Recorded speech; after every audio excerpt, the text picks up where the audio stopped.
warahmatullahi wabarakatuh.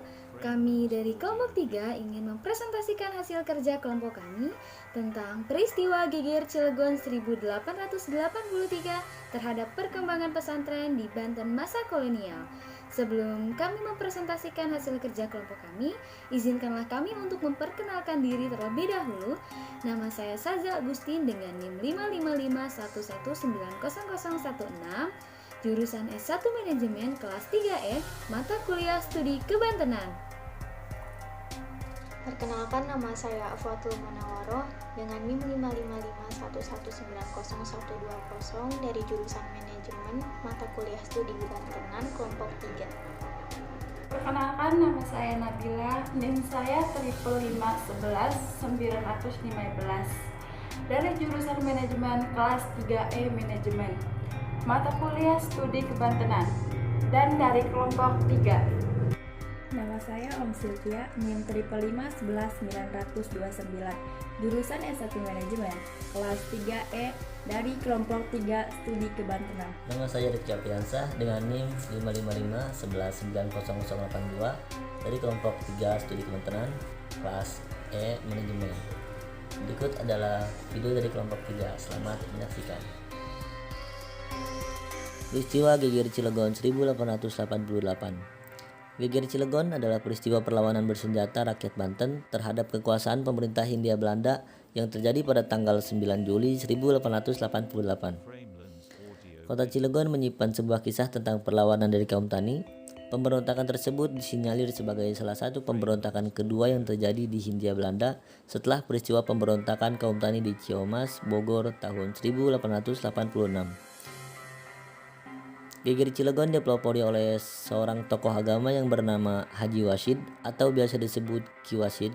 Pemberontakan tersebut bermula dari kesewenang-wenangan pihak VOC yang mengokupasi Banten sebagai salah satu wilayah jajahan atau taklukan.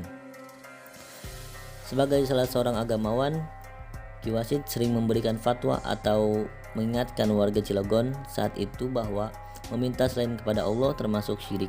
Namun, fatwanya kurang diindahkan. Karenanya, pada suatu malam Ki Wasid dan muridnya menebang pohon yang disebut berhala. Inilah yang menyebabkan Ki Wasid diseret ke pengadilan kolonial pada 1887.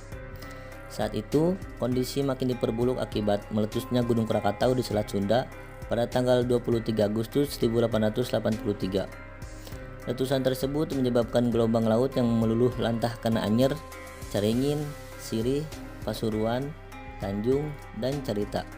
Selain itu, ada bencana kelaparan, penyakit pes, dan penyakit hewan ternak. Fenomena tersebut berlangsung selama 5 tahun. Peristiwa terjadi juga disebut sebagai salah satu pelatuk pada Ki Wasid untuk melakukan perlawanan terhadap kependudukan VOC.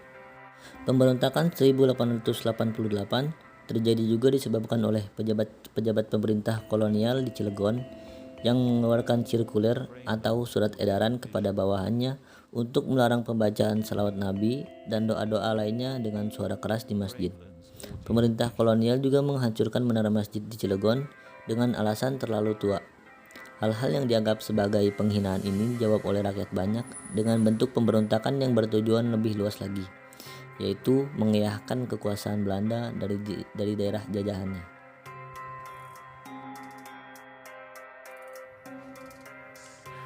Perlawanan rakyat Banten terhadap kezaliman.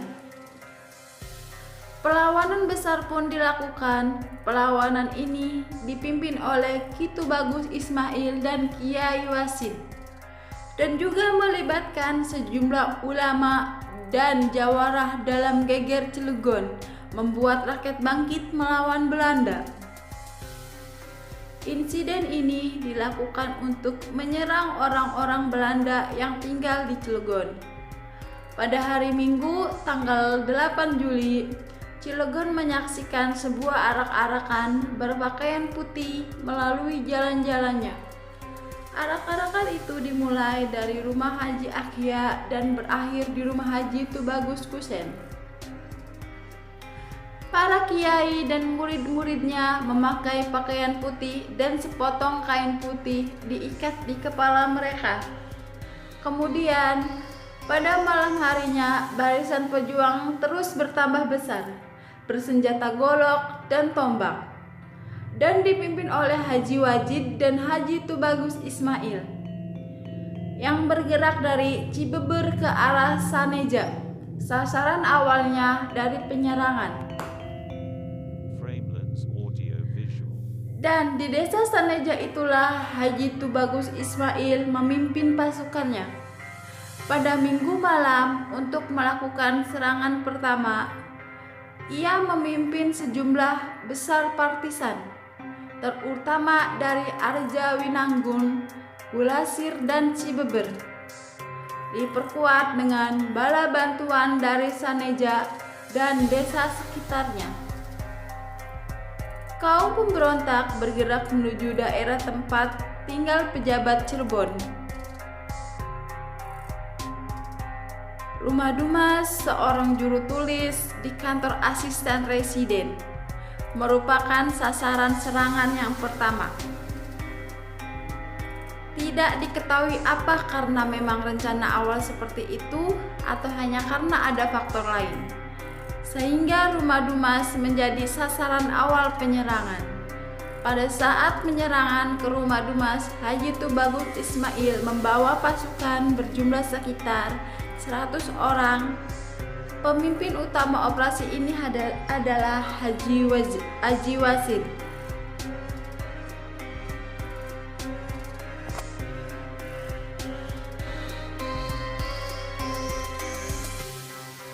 Latar belakang terjadinya peristiwa Geger Cilegon 1888. Perlawanan yang dikobarkan Ki Wasid bersama para tokoh Banten dalam Geger Cilegon dilatar belakangi oleh kesewenang-wenangan Belanda yang saat itu merupakan peralihan terhadap kependudukan Belanda di Banten.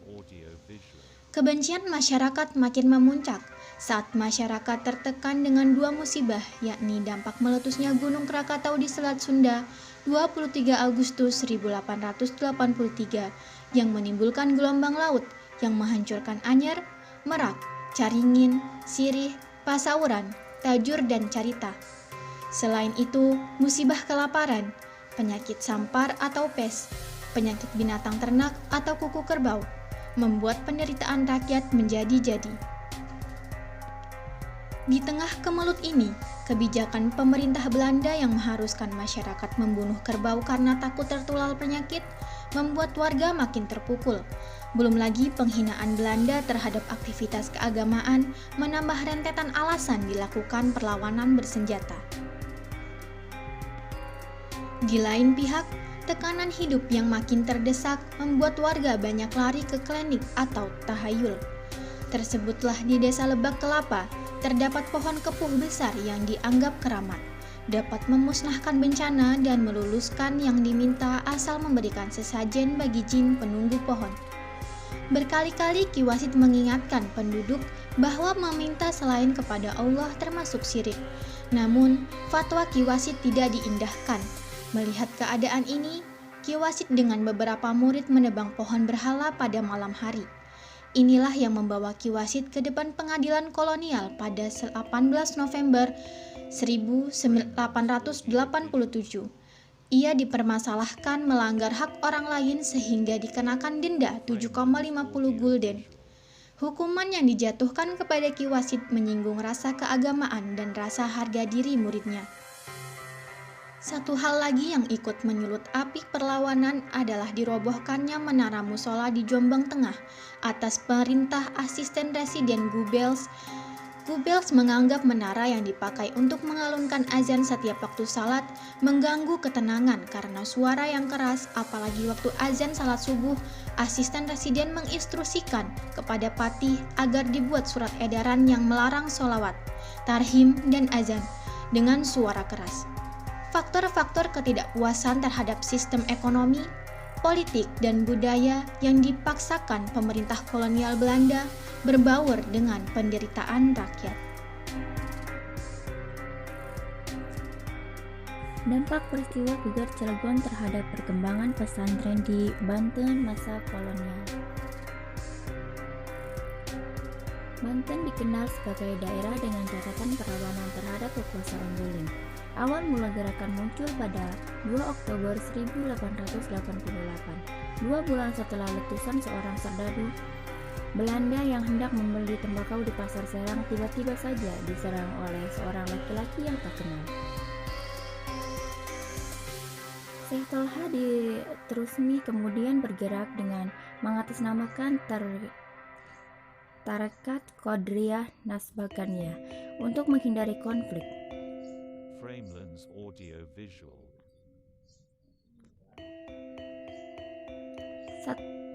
Satu hal yang ikut menyulut api perlawanan adalah dirobohkannya Menara Musala di Jombang, Tengah atas perintah asisten Residen Goebbels. 132 tahun yang lalu, atau pada 9 Juli 1888, sebuah peristiwa sejarah terjadi di Banten. Sejak peristiwa itu, kehidupan beragama meningkat dan harapan rakyat terarah kepada suatu pembebasan. Perlawanan yang dikobarkan Kiai Wasid bersama para tokoh Banten dan Geger Cilegon ini dilatar belakangi karena wewenang-wewenang Belanda. Kebencian masyarakat makin memuncak saat masyarakat terkena oleh 2 musibah, yakni dampak meletus Gunung Krakatau di selatan Sunda. Selain itu, musibah kelaparan, penyakit sampar, penyakit bintang ternak, dan lain sebagainya. Hukuman yang dijatuhkan kepada Kiai Wahid itu menyinggung rasa keagamaan dan rasa harga diri muridnya. Pada hari Minggu, tanggal 8 Juli, arak-arakan orang berpakaian putih ramai memenuhi sebagai jalan di Cilegon. Arak-arakan itu dimulai dari rumah haji akhirnya dan berakhir di rumah Haji Tubagus Kusen. Para kiai dan murid-muridnya memakai pakaian putih dengan sepotong kain putih diikat di kepala mereka. Kemudian pada malam harinya, barisan perjuangan terus bertumbuh besar, bersenjata golok dan tombak, dan dipimpin oleh Haji Wahid dan Haji Tubagus Ismail, yang bergerak dari Cibeber ke arah Senaja, yang jadi sasaran awal jadi penyerang. Sehingga rumah Dumas menjadi sasaran awal penyerangan. Pada saat penyerangan ke rumah Dumas, Haji Tubagus Ismail membawa pasukan berjumlah sekitar 100 orang. Esok harinya sebagai dari pasukan pemberontak yang dipimpin oleh Lurah Jasin bergerak menuju penjara. Peristiwa yang menjadi titik balik dari pemberontakan ini menyebabkan jatuhnya mental psikis pada pemberontak adalah peristiwa pertemuan Toyokorta. Tokoh populer dalam peristiwa Geger Cilegon. Yang pertama, Haji Abdul Karim. Haji Abdul Karim adalah ulama besar di Banten yang paling menonjol saat gerakan pemberontakan. Dia dianggap sebagai orang suci di mata rakyat Banten. Dia tampil sebagai tokoh yang dominan di kalangan elit agama. Dia mendirikan pesantren yang didatangi banyak murid untuk berguru dalam waktu singkat. Selain rakyat, dia juga berhasil meyakinkan pejabat Pamong Praja untuk mendukung gerakannya. Selanjutnya, Haji Tubagus Ismail. Dia dikenal sebagai murid Haji Abdul Karim. Sekembalinya dari Mekah, mendirikan pesantren dan mendirikan cabang Tarekat Qadiriyah di kampung halamannya Gulacir. Seperti terlihat dari namanya, dia termasuk sebagai kaum bangsawan Banten yang telah kehilangan pengaruh politik, namun masih memiliki prestis sosial di kalangan penduduk. Bangsawan yang ingin menghidupkan kembali kesultanan di Banten, ini juga selalu dianggap sebagai wali. Dia tidak mencukur rambutnya seperti umumnya para haji, dan dalam setiap jamuan hampir tidak pernah makan apa-apa. Dia juga cucu Tubagus Urip, yang sudah dikenal sebagai wali. Maka dalam waktu singkat, Kiai Haji Tubagus Ismail sudah punya banyak pengikut dan kepemimpinannya semakin diakui di Banten. Dan yang terakhir, Kiai Haji Wasid. Tokoh penting lain dalam peristiwa Geger Cilegon ini adalah Haji Wasid. yang pernah belajar di Mekah pada Syekh Nawawi Al-Bantani. Kemudian mengajar di pesantrennya di Kampung Beji, Cilegon. 3 pokok ajaran yang disebarkan kepada muridnya adalah tentang tauhid, fikih, dan juga tasawuf. Haji Wahid merupakan salah satu tokoh pemimpin perang dalam peristiwa Geger Cilegon. Kesimpulan dari presentasi kelompok kami yaitu Geger Cilegon adalah perjuangan rakyat Banten melawan Belanda pada 9 Juli 1888 yang sering disebut pemberontakan petani Banten. Kesewenang-wenangan Belanda membuat rakyat Banten menjadi menderita. Peristiwa meletusnya Gunung Krakatau di Selat Sunda pada 23 Agustus 1883 menimbulkan gelombang laut yang menghancurkan Anyer, Merak, Caringin, Sirih, Pasauran, Tajur, dan Carita. Rakyat Banten juga dilanda musibah kelaparan, penyakit sampar, dan juga penyakit binatang ternak. Pemerintah Belanda mewajibkan masyarakat untuk membunuh kerbau yang membuat warga menjadi bertambah miskin. Belum lagi, penghinaan Belanda terhadap aktivitas keagamaan menambah rentetan alasan dilakukan perlawanan bersenjata yang dinamakan Geger Cilegon.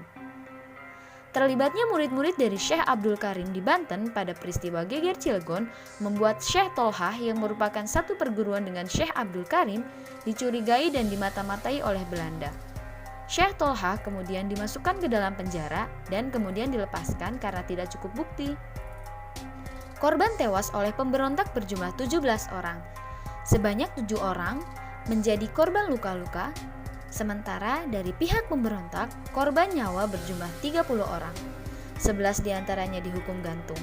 Korban luka-luka di pihak pemberontak berjumlah 13 orang. Sejumlah 94 orang pemberontak dibuang ke luar Pulau Jawa. Sekian presentasi dari kelompok kami, semoga dapat bermanfaat bagi pembaca dan juga penulis. Wassalamualaikum warahmatullahi wabarakatuh.